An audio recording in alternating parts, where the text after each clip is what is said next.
पुण्याच्या सेनापती बापट रोडवर मध्यरात्री झाड कोसळलेलं आहे। झाड कोसळून पार्किंगमध्ये उभ्या असलेल्या वाहनांचं मोठं नुकसान झालंय, तर एका खासगी रुग्णालयाची भिंत सुद्धा झाडामुळे कोसळलेली आहे। लक्ष्मण जाधव आमचे प्रतिनिधी या संदर्भातली अधिक माहिती देतील। लक्ष्मण, आपण पाहतोय हे झाड कोसळलंय, वाहनाचं मोठं नुकसान झालेलं आहे।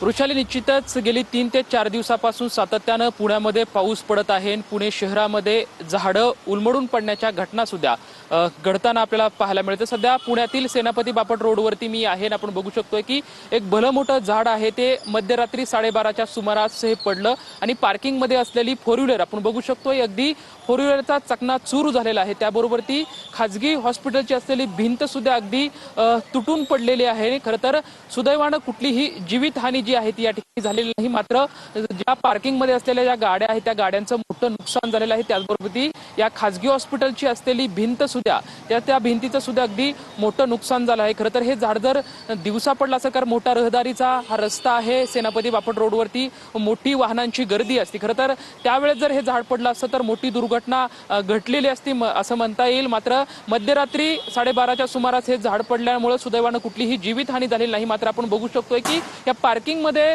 हॉस्पिटलच्या शेजारी पार्किंगमध्ये असलेल्या गाड्याचं मात्र मोठं नुकसान झालेलं चित्र जे आहे आपल्याला या ठिकाणी पाहायला मिळतंय। खरं तर खूप मोठं वर्षापूर्वीचं हे भलं मोठं झाड होतं आणि हे झाड अगदी मध्यरात्री उलमडून पडलेलं चित्र आपल्याला पाहायला मिळतंय।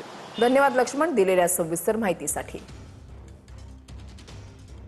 पालघर जिल्ह्यामध्ये मुसळधार पावसाचा कहर पाहायला मिळतो आणि पावसामुळे पालघरमधील अनेक रस्ते हे पाण्याखाली गेलेत। रस्ते जलमय झाल्यानं वाहतूक ठप्प झाली आहे, जनजीवन विस्कळीत झालेलं आहे। पालघर जिल्ह्यासाठी हवामान विभागाकडून आज रेड अलर्ट जारी करण्यात आलाय। मनोर बाजारपेठेमधील मुख्य रस्त्यावर 1 ते 1.5 फुटापर्यंत पावसाचं पाणी साचल्याचं पाहायला मिळतंय।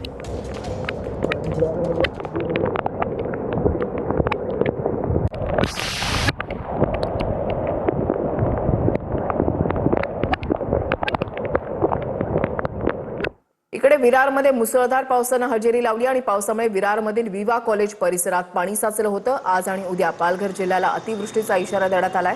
रात्रभर पडलेल्या पावसामुळे विरारचा विवा कॉलेज रस्ता, Nalasopara, Queens, Central Park station परिसर पाण्याखाली गेल्याचं पाहायला मिळालंय।